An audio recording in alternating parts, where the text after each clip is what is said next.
part of the program at Pratt, one of the themes that has been running through some of our exhibitions has to do with science and art and technology and art.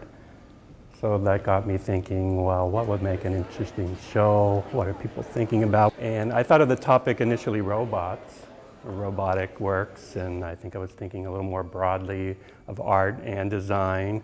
We began with that idea of a kind of anthropomorphic robotic sculptural show. We shifted from that anthropomorphic idea into more biomorphic, so more animal-based sculptures. And we thought about the idea of movement and what does movement have to do with life and how does it define life? You think about all living beings, they have some sort of movement, even if it's movement. It's a tiny little incremental movement. So then we focused the show basically on that kind of movement that has to do with life.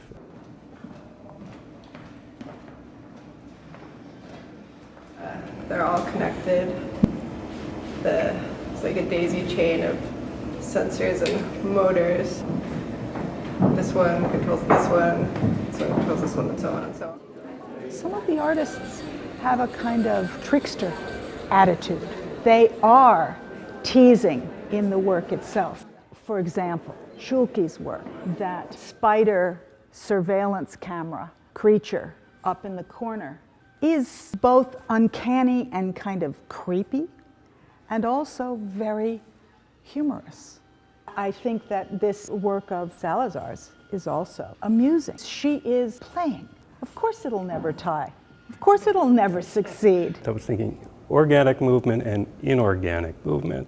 Organic were more complex systems, ones that you couldn't describe easily in mathematics. Of the pieces, it's by Ruben Margot, and it's called Single Raindrop. So basically it's illustrating what happens when a raindrop hits a pool of water. You get this ripple effect. And you see the math of this one up at the top. Rather than it being just linear ideas about movement, it's sort of a multiplied effect. So you also have the metaphor of the wave, and you have the actual wave.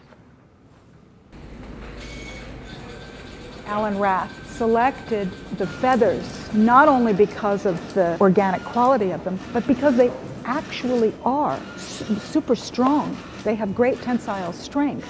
There's an element of dance and performance with that piece, and I think of it as a little bit of a vaudeville act.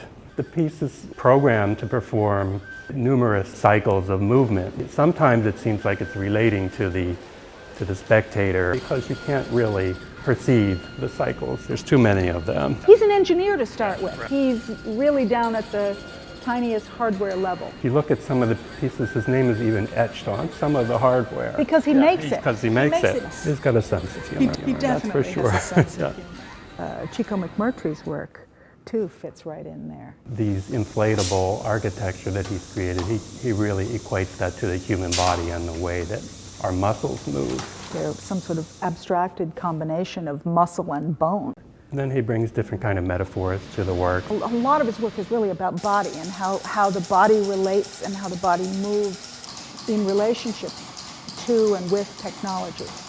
This really reveals what his thinking is about the structure of the bones inside and underneath. You can really see what's in front of what and where those sections, which are the bones, kind of come together and hinge and hold and then release. This artist is Uram Che, and he's a Korean artist, and he was very much the inspiration for the show because his work, I think, embodies all the ideas that come together, movement. The works are so beautifully created.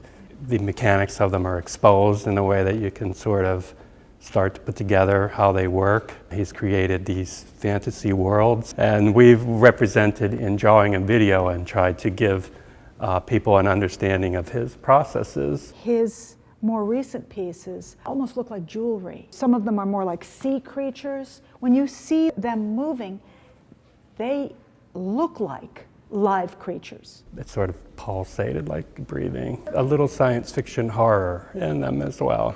Meredith Pingree's work conceptually is more about the organic and the biology. Visually, It looks like this funky, put-together plastic toy. But in fact, it's actually a very clever piece. It moves in response to the movement of people in the space, and then it moves in response to its own movement. It feels like a giant amoeba. You know, it's kind of reacting in the same way and moving in the same way. This artist's name is Casey Curran, and we became interested in these works. They kind of added a different dimension to the exhibition. It's called Expansion, but this basically is the mouth of a pufferfish opening and closing. And again, he's collected the quills of the pufferfish. So these are the actual quills. They're treating these creatures as though they are museum specimens. We bring them back to life. We reanimate that, which is another theme in the exhibition. The artist is Seiwei Wang, and basically it's sort of a self-portrait. It relates to his own intervals of time, you know, that we experience as human beings, days or minutes, months, hours, years. The outer ring represents the years of his life, moving very slowly.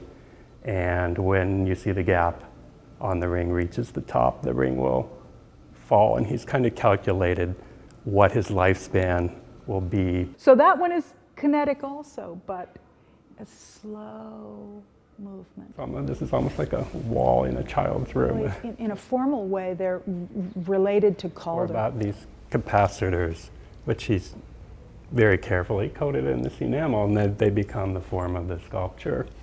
And basically, solar panel is converting light into electricity, and it's being stored in here until it gets enough energy to do its thing. And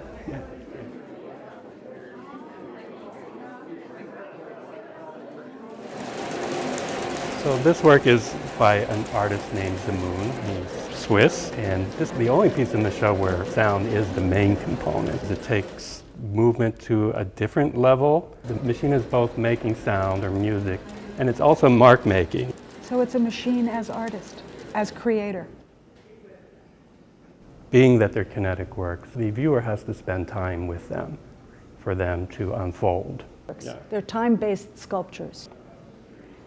In many of these works, it's really lovely to discover or to question whether or not we really are affecting them. You know, and I think it's quite nice to leave a little bit of that mystery there.